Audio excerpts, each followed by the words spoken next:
시간은 많이 걸리고 있지만 어쨌든 저기 돈을 그것도 처음에 들어온다고 했다가 입점을 안 하니까 이제 간 보느냐고 이제 미뤘다가 역세권 아파트의 단지 내 상가지 역세권 상가라고 보기엔 조금 부족하거든요. 저 멀리 있는 배우 수요도 거기 상가 이용하러 오는 게 많아져야 되는데 그런 게 좀 없으니까.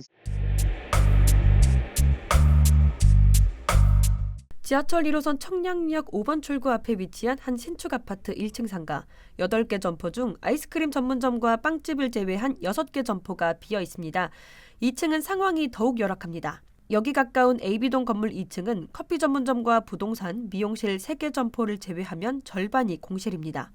이 주상복합 아파트는 한강 이북 지역에서 가장 높은 65층 높이로 설계돼 화제를 모은 롯데캐슬 스카이 L65입니다.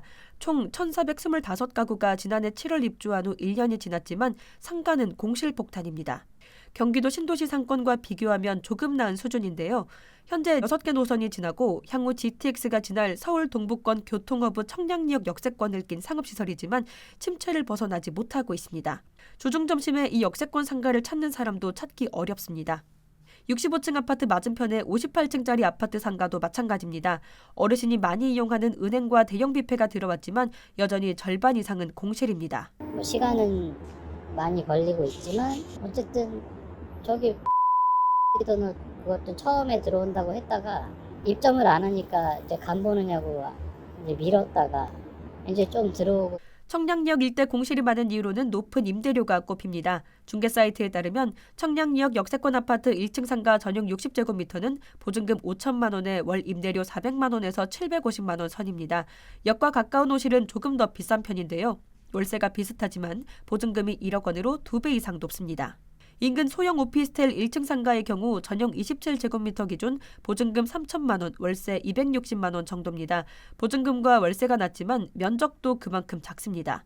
평당 임대료로 따지면 큰 차이가 없습니다. 통상적으로 상가는 같이 공급되는 아파트보다 평당 분양가가 비싼 편이라서 대출을 끼고 분양받는 사람들이 많습니다.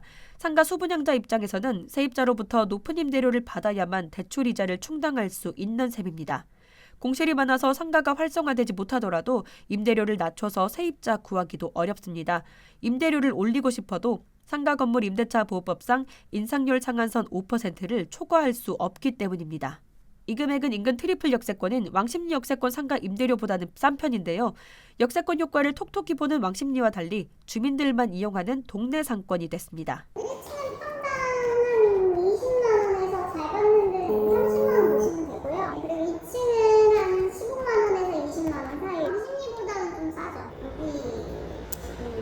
50만 원이고 계시는 분들이 이제 주 소비 1층이죠.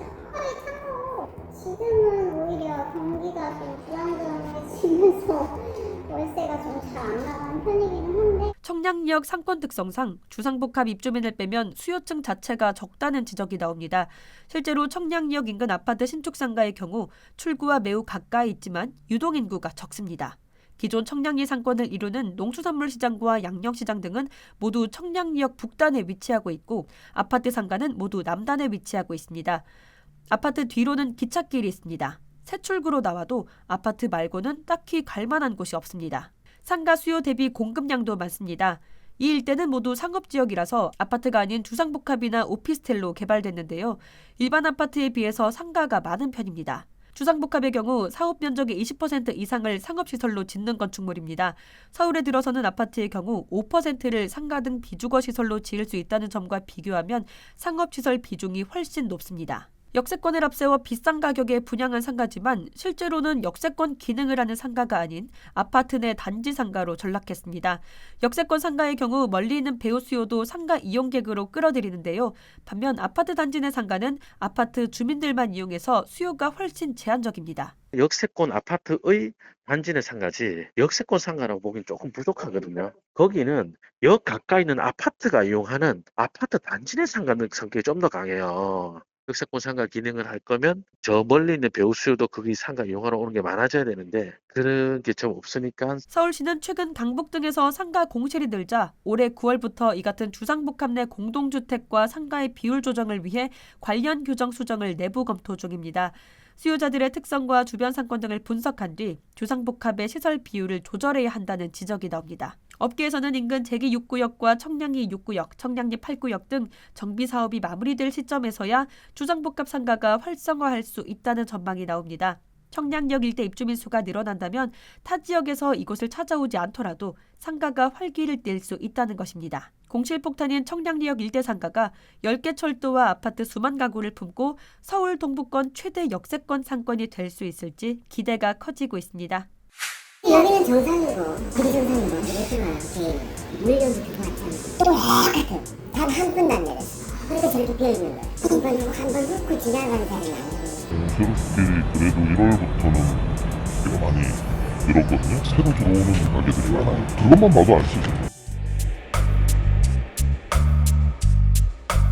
서울 가로수길 공실률이 역대 최고 수준입니다. 한 부동산 컨설팅 업체가 집계한 올해 1분기 통계에 따르면 서울 주요 6대 상권 중 가로수길 공실률은 41.2%로 가장 높은 수치를 보였습니다. 두 곳 중 한 곳이 공실일 정도로 최악의 상황인데요. 곳곳에 통임대 현수막이 걸려 있거나 임대라고 적힌 종이가 붙어있는 빈 가게를 쉽게 찾을 수 있었습니다. 가로수길 한복판은 4개 건물이 연달아 비어있을 정도입니다. 거리에도 돌아다니는 사람이 없어서 분위기는 썰렁했습니다. 반면 가로수길 옆은 정반대입니다. 불과 한 블록 떨어져 있지만 두 거리 분위기는 대조적입니다. 가로수길이 높은 임대료로 인해 공실폭탄을 맞은 사이 가로수길 뒷골목에 불과하던 세로수길은 젊은 층과 관광객을 끌어들이면서 서울 뜨는 상권 중 하나가 됐습니다.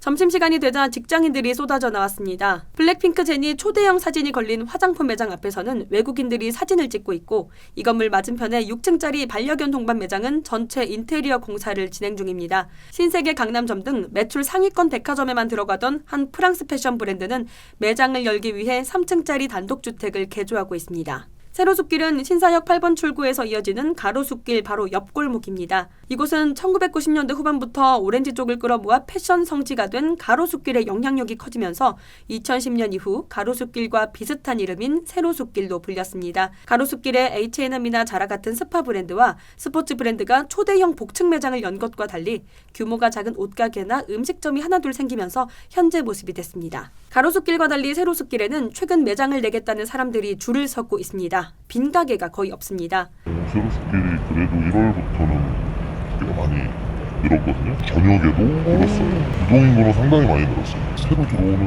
입점하는 가게들이 많아요. 그것만 봐도 알 수 있어요. 관광객이 꽤 많이 들어왔잖아요. 중국이나 동남아 쪽에서. 세로숲길이 인기 있는 이유는 저렴한 임대료입니다. 세로숲길은 가로수길에서 걸어서 30초면 도착할 정도로 가깝지만 임대료가 3배 이상 저렴합니다. 애플 맞은편의 1층 상가 매물은 전용 면적 174제곱미터의 경우 보증금 6억 원, 월 임대료 2,800만 원입니다. 세로숲길의 상가 1층 전용 150제곱미터를 임차하려면 보증금 2억 원, 월세 1,350만 원을 내면 됩니다. 면적이 비슷한 규모의 매장 임대료를 따져보면 보증금은 3분의 1, 월세는 2분의 1 수준입니다. 통임대 건물 월 임대료도 평균 2배 차이가 납니다. 세로숲길이 저렴한 임대료를 내세워서 뜨는 상권이 된 사이 가로수길은 서울 공실률 1위를 기록했습니다. 올해 1분기 통계에 따르면 서울 주요 6대 상권 중 가로수길 공실률은 41.2%로 가장 높았습니다. 강남 20.7%, 청담 19.1%, 홍대 14.4% 등으로 뒤를 이었는데요. 가로수길 공실률과는 크게 차이 납니다. 공실률이 높은 이유는 역대급 임대료 때문입니다. 가로수길 임대 매물 시세는 청담동 명품거리보다 높습니다. 청담동 대로변 전용 180제곱미터 규모 1층 상가 임대료는 보증금 2억 원, 월세 480만 원으로 가로수길보다 저렴합니다. 현지 중개업소에서는 건물주들이 여전히 대기업이 지불하던 높은 임대료 수준을 요구하고 있어 공실 문제가 해결되지 않고 있다는 분석이 나왔습니다. 임대료를 조금이라도 낮추면 임차인을 찾을 수 있지만 임대료를 내린다는 건물주를 보기 어렵다는 겁니다. 사실 여기는 정상이고 비정상이고 이렇지만 물건도 들어왔잖아. 똑같아. 단 한 분도 안 내렸어. 그러니까 저렇게 비어있는 거야. 한번 훑고 지나가는 사람이 아니고 주인들은 대기업을 맞추고 있어. 못 들어보고. 온라인 시장이 성장하면서 가로수길이 침체했다는 분석도 있습니다. 패션 브랜드는 가로수길 매장을 통해 높은 매출을 거뒀었지만 지금은 온라인에서도 상당한 매출을 기록하고 있습니다. 유행에 민감한 분야인 만큼 뜨는 상권인 한남동이나 성수동으로 상권도 이동했습니다. 주요 소비층인 MZ세대의 감성을 반영하지 못하거나 차별화된 콘텐츠를 갖추지 못하면서 상권 회복이 더딘 것이라는 분석도 있습니다. 가로수길 인근에는 세로수길 외에 나로수길과 다로수길도 있습니다. 모두 가로수길과 달리 현지 음식점이나 편집샵 등이 줄줄이 들어서면서 각자 다른 분위기를 만들어가고 있는데요. 세로수길과 나로수길, 다로수길에서 바라보는 가로수길은 그저 텅 빈 상가에 불과합니다. 현재로서는 기업이 감당할 수 있는 임대료를 고집하는 가로수길에서 다시 활기를 찾을 가능성은 낮아 보입니다. 여기서 분양가 월치 비쌌어요. 요 10평짜리가 한 10억이 넘었으니까. 서울보다 더 비싼데 그 가격 때문에 그런 거예요. 월세가 당연히 높으니까 들어올 수 있는 입점이 이제 좀 많이 줄겠죠. 경기 남양주시 8호선 다산역에서 불과 250m 떨어진 한 상가 건물. 역세권 상가가 텅 비었습니다.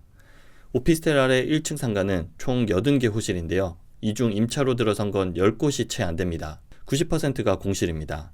대로변 15개 호실은 줄줄이 비어 있습니다. 3층과 4층 일부 호실에 병원이 입점했으나 2층은 미용실을 제외하면 다 비어 있습니다. 건물 외벽에는 상업시설 임차인을 구하는 대형 현수막이 걸려 있습니다. 상업시설 1층 10평짜리 상가는 보증금 5천만 원에 월 임대료는 350만 원 선입니다. 비싸게 나온 점포는 월 임대료 400만 원에 육박합니다. 월세만 300만 원을 훌쩍 넘는 금액에 임차인을 구하기가 쉽지 않습니다.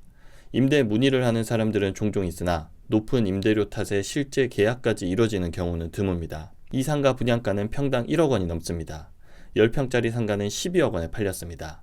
분양가 자체가 워낙 높아 상가 수분양자 입장에선 수익률을 고려하면 임대료를 쉽게 낮출 수도 없습니다. 여기서 분양가 월치 비쌌어요. 요 10평짜리가 한 10억이 넘었으니까. 임대료가 너무 비싸니까 고민했어요. 이 건물은 지하 5층, 지상 15층 규모로 주거형 오피스텔 531실과 4층 규모 상업시설로 이루어져 있습니다. 역까지 도보 5분 거리로 역세권 상가로 주목을 끌었으나 고분양가 탓에 임대료까지 높게 책정돼 공실 폭탄이 됐습니다. 높은 임대료 부담은 자영업자들의 이탈로 이어져 공실률 상승을 부추기고 있습니다. 다산역에서 떨어진 상가 중에선 건물 절반 이상이 빈 곳도 있고 일부 상가는 공실이 2년 가까이 된 곳도 있습니다. 서울과 인접한 입지적 장점을 앞세워 상가가 공급 과잉되고 비싼 분양가와 불경기, 높은 금리 등 복합적인 요인으로 상가 공실 문제가 지속하고 있습니다. 한국부동산원에 따르면 지난 2분기 수도권 주요 신도시의 집합상가 공실률을 조사한 결과 남양주 다산신도시가 14.5%로 가장 높은 것으로 나타났습니다. 김포 한강과 하남 미사, 위례 신도시 등이 다산신도시 뒤를 이었습니다. 아예 뭐 여기 자체가 분양가부터가 비싸고 서울보다 더 비싼 데는 그 가격 때문에 그런 거예요. 수익이 안 나오니까 어쩔 수 없이 월세는 받아야 되겠고 그럼 월세가 당연히 높으니까 들어올 수 있는 입점이 이제 좀 많이 줄겠죠. 더군다나 다산역 주변으로는 프라자, 주상복합 상가 건물이 13개나 돼 이미 상가 공급이 포화 상태입니다. 프라자 상가 유리창에도 임대를 알리는 광고물을 쉽게 찾을 수 있습니다. 아파트와 오피스텔 상가, 프라자 상가 외에도 다산신도시 지원시설 용지에 들어선 지식산업센터 상가도 골칫덩어리입니다. 특히 지식산업센터 상가의 경우 업종 제한 규제까지 묶여있어 공실률 폭탄의 주범으로 꼽힙니다. 게다가 지식산업센터는 상대적으로 중심 상권을 벗어나 있다는 점이 특징입니다. 이 때문에 다른 종류의 상가들보다 입지 여건이 상대적으로 떨어집니다. 수요층이 지식산업센터 내 근무자로 한정되기 때문에 지식산업센터 사무실 임차나 거래가 활발해야 그나마 수요가 받쳐줍니다. 영업을 하려고 들어오는데 명도가 안 맞는 경우가 되게 많아요. 그래서 공실이 많은 것 같아요. 분리생활시설이 아니다 보니까. 수도권 신도시 등에서 집합상가를 지어 올리는 시행사들은 상가가 추후 어떻게 운영되는지보다 지어 올린 상가를 빠르게 분양해서 완판하는 걸 목표로 삼습니다. 상권 특성에 맞게 임차를 내주는 게 아니라 상권과 상관없이 구획상가 판매에 열을 올립니다. 결국 높은 분양가에 판매를 마쳤지만 상업시설은 공실폭탄에 방치되기 일쑤입니다. 최근엔 3기 신도시 주상복합 용지 판매도 어려움을 겪고 있는데요. LH는 지난 24일 경기 하남시 하남교산지구 주상복합용지 6 분양에 나섰지만 땅을 사겠다는 건설사가 없어 유찰됐습니다. 13,676제곱미터 규모인 이 땅에는 아파트 348가구와 상업시설 20%를 반드시 지어야 하는데요. 작년 11월부터 진행된 4번의 입찰에서 모두 유찰됐습니다. 업계에서는 상업시설을 짓는 조건이 걸림돌이었다는 평가가 나오고 있습니다.